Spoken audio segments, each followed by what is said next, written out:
Olá, bem-vindos a mais uma edição do programa Assunto Cidade, o programa que aqui com você a cada edição debate alguns dos principais assuntos de Guarujá, também do Distrito Vicente Carvalho, sempre daquela forma mais propositiva possível, como todo mundo está acostumado. Não sabe também que a gente sempre recebe um convidado ou uma convidada, uma pessoa que se destaca aí na sua área de atuação, que nos ajuda a desenvolver aqui o tema do programa. Hoje nós vamos conversar com a advogada Débora Camilo, ela que é candidata a deputada federal pelo PSOL, Partido Socialismo e Liberdade, que está aqui comigo já do meu lado, e quem eu agradeço muitíssimo pela presença, obrigado pela honra. Deixo o espaço para você cumprimentar o telespectador antes. Eu agradeço a oportunidade, né, primeiramente, quero parabenizar pela iniciativa, né, tornar um espaço democrático para que a gente possa aí trazer para a população quais são as nossas propostas. Né? Espero que as pessoas de casa também gostem, né, do nosso bate-papo. Claro. E lembrando sempre que, conforme determina assim, além das regras eleitorais, também as regras do bom senso, o programa Assunto Cidade está aberto para qualquer um que se for candidato, ou tenha aí ou seja cabo eleitoral de algum candidato a deputado federal, estadual, governador, um candidato a presidente da República, que queira participar do programa Assunto Cidade, está aberto para qualquer um. O telefone está sempre aparecendo aí na telinha. Débora, por que o eleitor de Guarujá escolheria Débora Camilo para ser deputada federal, representar a cidade de Guarujá, ou o seu voto, vamos dizer assim, na Câmara Federal? Acho que mais do que escolher a Débora, é escolher o projeto que a gente vem representando. Né? O PSOL é um partido que tem uma proposta para governar para a maioria. Né? Então, a gente tem propostas que visam garantir os direitos da maioria da população. Nós temos uma candidatura a presidente, que é o Guilherme Boulos, né, onde afirma, com a Sônia Guajajara, né, de vice, que afirma que uma das primeiras medidas é reverter todas essas atrocidades que foram feitas nesses últimos 2 anos pelo Michel Temer, né, que é reverter a reforma trabalhista, não permitir a reforma da Previdência, essa emenda constitucional 95. Então, o pessoal ele tem uma proposta que é garantir os direitos para a maioria e não, né, os privilégios desse 1% que ainda comanda o país e fica com a riqueza. Né? Então, votar na Débora Camilo é votar num projeto onde a população ela vai ser contemplada, né? Onde a população é, sim, o principal alvo do nosso programa. A gente estava falando agora, fora do ar, que como que às vezes um problema nacional, uma questão nacional, um programa de partido ou de uma candidata em nível nacional acaba refletindo no ambiente mais local, né? Por exemplo, você falou de moradia digna. Um dos maiores problemas de Guarujá, por exemplo, Santos não é diferente, as cidades da Baixada, é a questão de morador de rua, né? Que é uma bandeira forte da campanha, tanto do Guilherme Boulos, quanto da professora Lisete, que é candidata a governadora pelo PSOL, né? Isso. Como que se começa a resolver isso no âmbito federal até chegar no local, Débora? Você tem as prioridades, né? O que é prioridade para um determinado governo, né? A Baixada Santista, ela tem oficialmente um déficit habitacional de 150 mil moradias. Né? E isso é consequência de uma falta de investimento para a moradia popular. O que a gente vê na Baixada é uma especulação imobiliária que faz com que as pessoas não tenham condições de adquirir a sua casa própria e muitas vezes não tenham condições de manter um aluguel, porque o aluguel, o valor do aluguel vai ser de acordo com o valor da especulação. Então, se você pegar uma família com uma renda de R$2.000, que não é incomum, né, na nossa região, é o padrão, né? Para você ter que pagar um aluguel de R$1.200, R$1.500, a pessoa vai chegar a um período que ela vai ter que optar, ou ela vai morar ou ela vai comer. Então, boa parte da população, né, que está em situação de rua, eram de pessoas que, por conta da crise, tiveram que ir para a rua.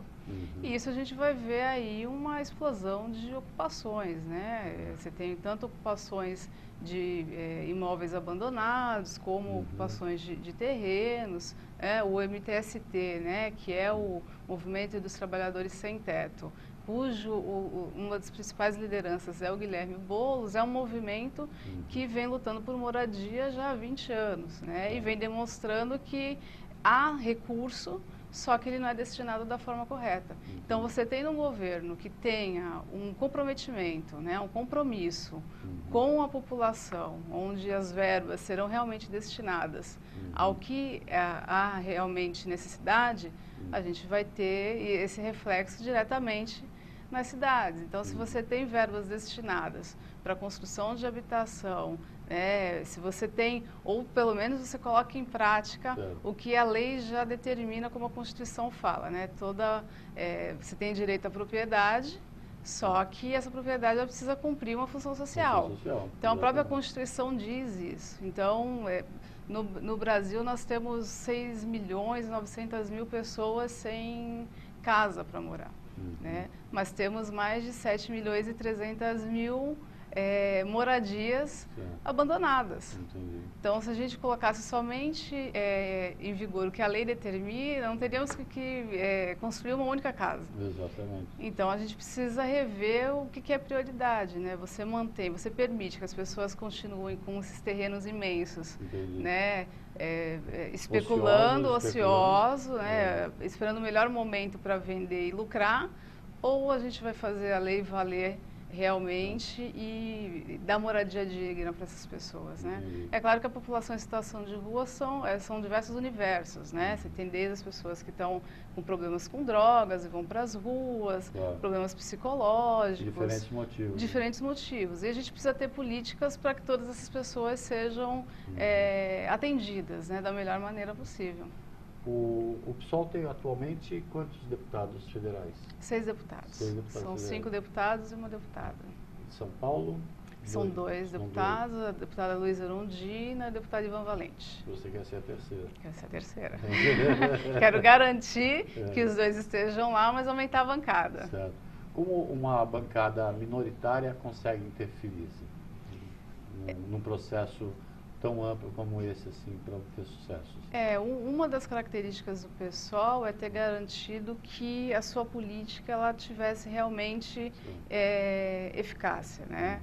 Nós, desde a época em que já era permitido receber verba de empresas, o PSOL se negava a receber verba de empresas, isso está no nosso estatuto. Né? Então, manter uma política onde a aliança ela se dá com os movimentos sociais, com partidos que realmente têm os mesmos propósitos que nós temos. E sem essa aliança com grandes empresas, o que acaba, de alguma forma, fazendo com que o partido tenha já algum comprometimento assim que assume, isso faz com que a gente consiga manter a nossa política da melhor forma. Então, apesar de sermos 6, a gente costuma dizer que temos força de 60, porque a gente faz um trabalho... A questão do Eduardo Cunha é um exemplo disso, né? Foi o PSOL que tem iniciativa de entrar com uma ação, né? Insistiu, porque não tinha nenhum rabo preso, né? Não tinha nada que o impedisse de fazer isso.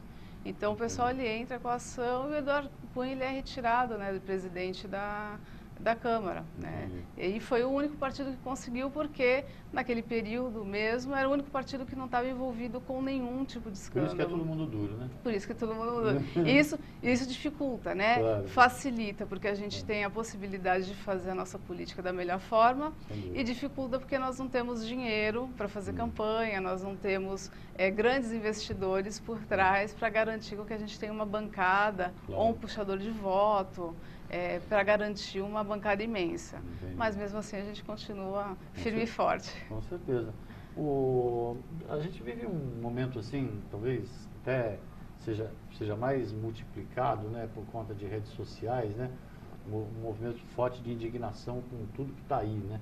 Aí, nesse momento, o que a gente vem assistindo no Brasil inteiro, ao invés de surgir um conceito de vamos mudar, e vamos mudar para melhor, a percepção, assim, pelo menos de percepção séria, né, é que a coisa está indo mais para o vamos mudar, vamos avacalhar de uma vez, né. Qual que é o teu pensamento, a tua linha de pensamento com relação a isso, assim? Eu digo claramente mesmo, aqueles que o mundo está violento, então vamos dar uma arma para cada um, para a gente resolver na base da bala e tal. Resolver com mais violência. Com mais violência, né, tal. E você carrega consigo uma bandeira socialista, né, uma bandeira de esquerda, né? Quando esses movimentos, assim, parece colocarem toda a culpa do que a gente vive numa esquerda que nunca governou, na verdade. O que a gente já percebe há um tempo é uma crise de representatividade, né? Em 2013 nós tivemos todas aquelas manifestações que a gente pode até analisar de diversas formas, mas uma das pautas principais que as pessoas colocavam lá é que vocês não nos representam. Então eles deram um recado muito claro, né? O povo deu um recado claro, vocês não nos representam. E isso a gente vai sentir, né? Já foi em 2014 um pouco isso, né? A gente sentiu uma polarização e que veio se acirrando. É que hoje as pessoas, acho que elas estão se sentindo um pouco mais à vontade com a desculpa de que é uma liberdade de expressão, colocar todo o seu ódio para fora. Não, e põe ali no celular e apaga, né? Desliga, né? E a internet tem muito disso, né? Te dá o conforto e uma segurança, né? Mas só que isso acaba alimentando, muitas vezes, algo que a gente não gostaria que ocorresse, né? Você tem aí um país que já é extremamente violento, né? Nós tivemos aí, o ano passado, um número absurdo de pessoas que foram assassinadas. É uma epidemia, uma epidemia, né? E você pensar que a solução de um candidato é gerar mais violência para acabar com essa violência. E, na verdade, ele tenta tirar até do papel do Estado, porque a segurança é um papel do Estado. Não é a população que precisa se preocupar com isso. Então, ele tira do Estado a responsabilidade de garantir a segurança da população e coloca no próprio indivíduo essa obrigação de se defender, como se isso fosse suficiente, né? E se a gente for verificar os números de policiais que morreram fora, até mesmo fora do serviço, que são pessoas que têm o mínimo de preparo, né? E que morrem em virtude de um assalto, mesmo armados e não conseguem reagir, eu fico imaginando um cidadão, uma cidadã que não tem nenhum preparo e que simplesmente, mas você vai ter várias regras. Mas isso não vai te garantir que você tem um preparo para lidar com a arma, né? E isso vai causar um caos total. E no momento onde a gente deveria... porque qual é a questão deste candidato? É que ele dá soluções rápidas. Olha, para acabar com a violência, vamos armar a população. Para acabar com um problema X, vamos armar a população. Né? Se você perguntar sobre economia, o meu ministro vai responder. Ele não tem um programa, ele não tem uma proposta, ele não tem um embasamento mais aprofundado. O que a gente tenta realmente trazer, a gente traz isso, na verdade, né? A gente nem tenta, a gente traz isso. E só que aí parece que mostra mais dificuldade. Não, ele já tem a solução e a gente vai dizer que vai ser um pouco penoso para colocar as coisas em prática, mas dá para fazer. Então, não é armando a população que você vai acabar com o problema de insegurança, né, com a violência. Você tem que pensar numa segurança pública que realmente valorize os profissionais da segurança pública, que a gente sabe que os policiais sofrem por conta de uma remuneração ruim, condições de trabalho desumanas, né? E você precisa humanizar essa polícia, né? Debater a questão da desmilitarização e você pensar em de que forma você diminui essa violência com medidas que são diminuição da desigualdade, educação e tudo isso a gente sabe que se tornando uma população menos desigual, você consegue torná-la menos violenta. Tudo tinha que caminhar assim, né? Tudo tinha que caminhar assim, né? Bom, essa eleição também está mostrando assim, uma coisa legal, né? Que é o papel, ainda que tardio, da mulher, né, da própria mulher, né, que é já uma maioria da população, né, também do eleitorado, e que vem definindo, tem a perspectiva aí de que a mulher vai decidir o voto nessa eleição, tanto para cargos majoritários quanto proporcionais. Você já tem uma participação nesse segmento e busca esse voto feminino, logicamente, além do masculino, né? Qual é a proposta do PSOL assim, para melhorar essa se pudesse chamar de relação entre homem e mulher,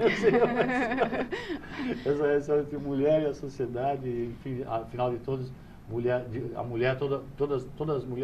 todo homem sempre amou uma mulher, em princípio sua mãe, né? Isso. Então, eu só ia pedir para você responder depois do intervalo. Tudo bem. Rapidinho. você vai fazer o intervalo comercial, mas antes, como sempre, pedir para o Fábio colocar na tela a edição dessa semana do Assunto Cidade, do Jornal de Guarujá, que assim como esse programa é produzido aí, graças ao apoio dos nossos patrocinadores, de uma forma democrática, pluralista e independente. A gente faz toda semana uma leitura a miúde aí da cena política da cidade, mas também sem deixar de perceber as questões esportivas, culturais, sociais, educacionais e segurança também. Nessa edição, um levantamento feito pelo jornal sobre o quanto o governo municipal atual já arrecadou nesses 20 meses de governo, e aí a gente chega a essa matemática de 2 bilhões de reais. Acho que dá para fazer um pouco mais de diferença do que um pouco mais do mesmo, como o próprio editorial do jornal sugere. O Assunto Cidade, do Jornal de Guarujá, está nas redes sociais todas as sextas-feiras e, eventualmente, em edição impressa, distribuída em locais de grande concentração popular no Guarujá, em Vicente Carvalho. O programa Assunto Cidade volta já já com a Débora Camilo.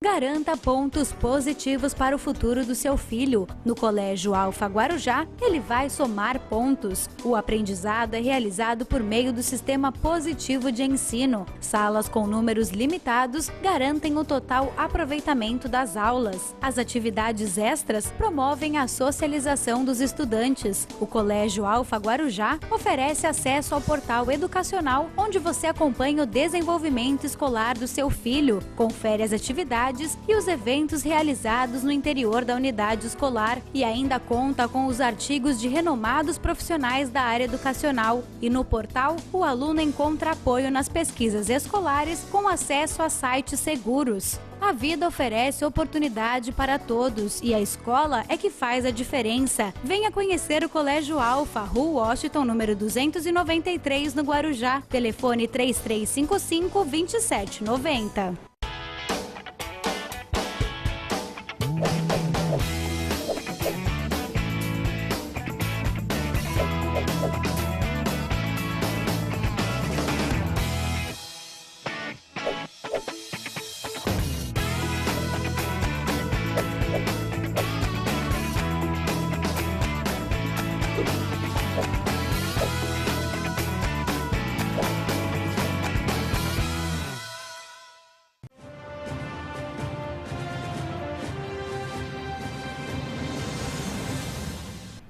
Bem, voltamos para mais um bloco do programa Assunto Cidade de hoje, entrevistando a Débora Camilo. Ela que é advogada, candidata a deputada federal pelo PSOL, Partido Socialismo e Liberdade.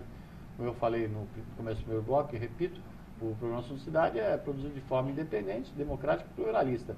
Você é candidato e pretende conceder uma entrevista, é só entrar em contato com o telefone que aparece sempre aí na tela. Antes da própria regra eleitoral, a gente segue aqui uma regra do bom senso e da independência e liberdade para todo mundo que quiser falar. No primeiro bloco, a Débora explanou aqui sobre as suas pretensões, sua candidatura a deputada federal pelo PSOL. O PSOL que tem hoje no Estado 2 representantes, dos 5 que tem na Câmara Federal, 2 são dos 6, né, desculpa. Dos 6 que tem na Câmara Federal, 2 são do Estado de São Paulo, Luiz Erundina, Ivan Valente, e a Débora, logicamente, quer ser a terceira representante, quem sabe a terceira de quarto, se deu quarto, do quinto, do sexto, e para isso ela traz uma bandeira voltada principalmente às questões sociais, voltadas à moradia, principalmente moradia digna, e outras questões que a gente debateu aqui no primeiro bloco. Aí no finalzinho do primeiro bloco eu fui fazer uma pergunta, acabei confundindo tudo, fui falar da importância da mulher, já meti a mãe no meio, né? Já me chamaram a atenção. Mas logicamente que a mulher ela tem hoje essa prerrogativa de talvez até decidir a eleição, né? Como chegar a fazer esse discurso social, de um apelo social como você traz, chegar na mulher para ela entender isso como questão dela, assim, questão da mulher? Algumas pessoas afirmam que mulher não vota em mulher. Né? Só que isso é uma coisa que a gente precisa repensar. Por que mulher não vota em mulher? Os partidos políticos, a regra eleitoral fala que ele precisa garantir 30%, né, no mínimo, de mulheres participando da chapa eleitoral. Mas aí põe lá a secretária, põe lá... Infelizmente, a maioria acaba utilizando as mulheres simplesmente para cumprir a cota estabelecida. Né? E a proposta, o PSOL foi um dos partidos que mais lançou nome de mulheres nessa eleição. Né? Acho que só foram 2 partidos e o PSOL é um desses. Porque a gente entende que se você não souber que existe mulher para ser votada, mulher candidata, que realmente represente a pauta da mulher, a mulher não vai ter opção para votar. Então, a possibilidade agora de que mais mulheres sejam eleitas até há, porque há um número maior de mulheres, mas ainda há uma dificuldade, a gente encontra, de que a gente consiga colocar a nossa campanha, né, as nossas propostas para serem conhecidas. Então, assim, é imprescindível a participação das mulheres na política, né? Isso há muito tempo foi negado e ainda há dificuldades, né, de a gente conseguir conquistar esse espaço. E as mulheres, elas precisam ter essa representação, porque dificilmente a gente vai ter uma bancada onde, um congresso onde a maioria são de homens conservadores que pensem políticas voltadas para a mulher, né? Que é a maioria da população, que a maioria são mulheres pobres. Se a gente for fazendo a recorte, mulheres pobres e negras. Então é necessário que a gente consiga alcançar a maior parte da população, que são as mulheres, que leve, né, propostas que realmente as representem e que a gente consiga aí angariar o apoio e o voto das eleitoras. Hoje em dia a gente diariamente é metralhado, bombardeado, para usar a linguagem habitual de hoje em dia, aí, com um noticiário assim que coloca a reforma da Previdência e a última reforma trabalhista como um apêndice disso, assim, como a salvação para a economia brasileira. Como deputada federal, como é que você se comportaria com relação a esse tipo de coisa? O trabalho vai ser no sentido de revogar tudo isso, né? Porque a reforma trabalhista, ela foi uma reforma que foi pensada principalmente pelo setor financeiro, né, do país, né?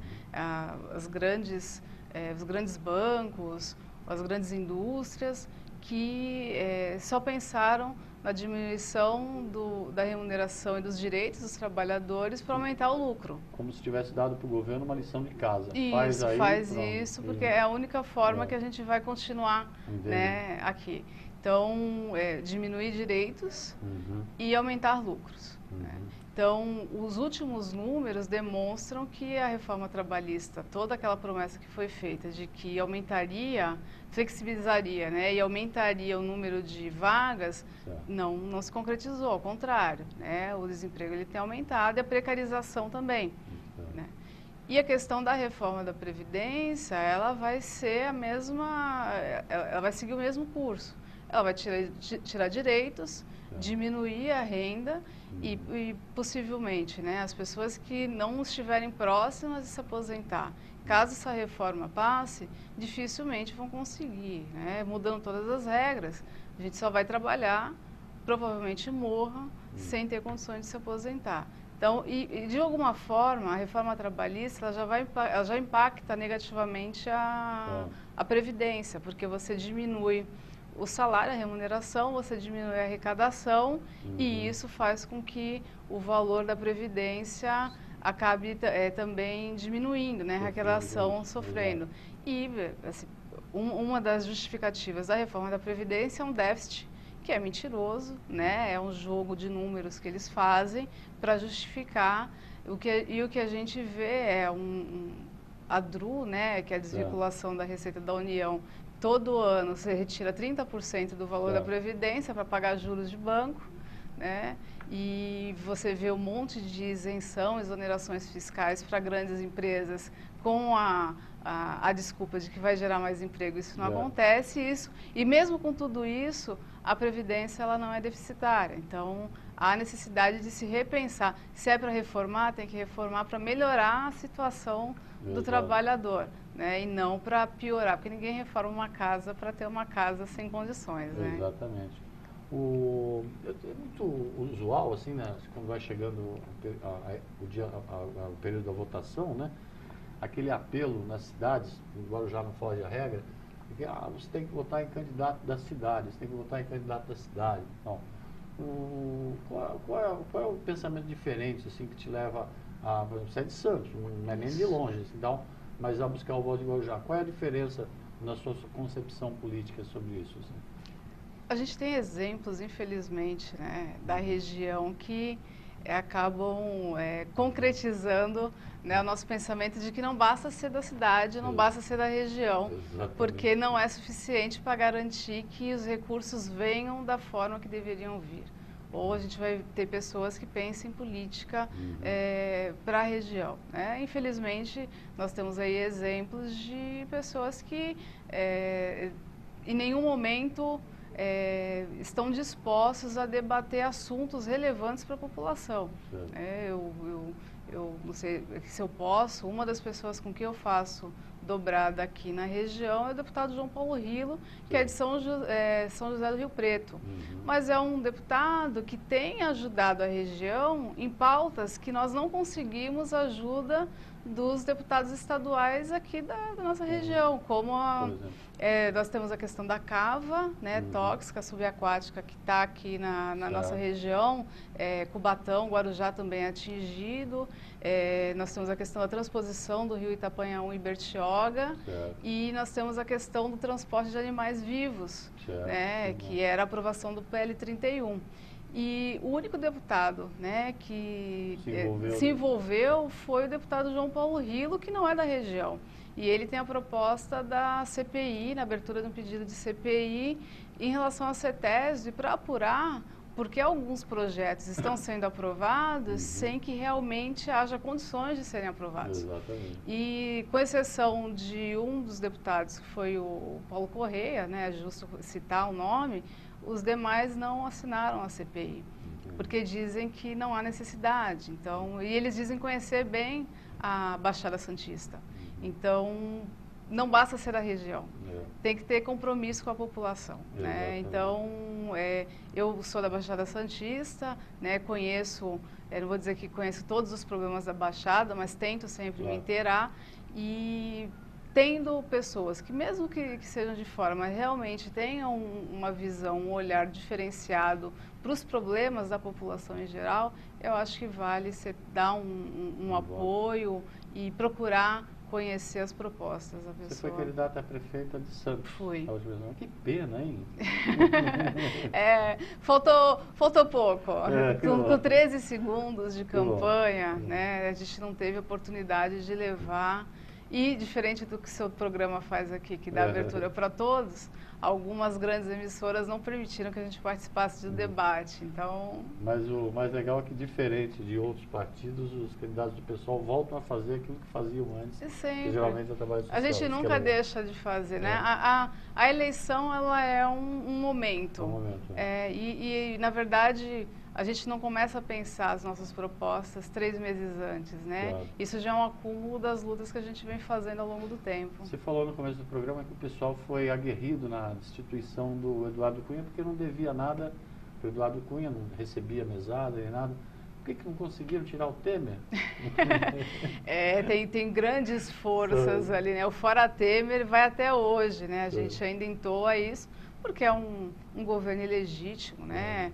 Apesar de todas as críticas que a gente possa fazer ao governo Lula e Dilma, né? O governo PT, houve um golpe em 2016, né? A destituição da presidenta, nós entendemos como um golpe parlamentar, e o governo Temer, ele mostrou realmente ao que veio, né? Conseguiu passar coisas que estavam engavetadas há muito tempo, como essa reforma trabalhista, o acordo com o STF com tudo, né, com o Supremo com tudo. Agora vem a terceirização total e restrita, e a questão da PEC 95, da Emenda Constitucional 95, que limita os gastos públicos, né? E a gente já sente isso em várias questões, saúde, segurança, habitação. Então, Fora Temer sempre, né? Porque não dá para concordar com algo que vem acontecendo. Nossa. Queria te agradecer muitíssimo pela entrevista. Ficaria aqui horas conversando. Passa muito rápido. Mas como falam nesses programas eleitorais hoje em dia, você tem 20 segundos para dar um tchau geral. Quero agradecer mais uma vez a oportunidade.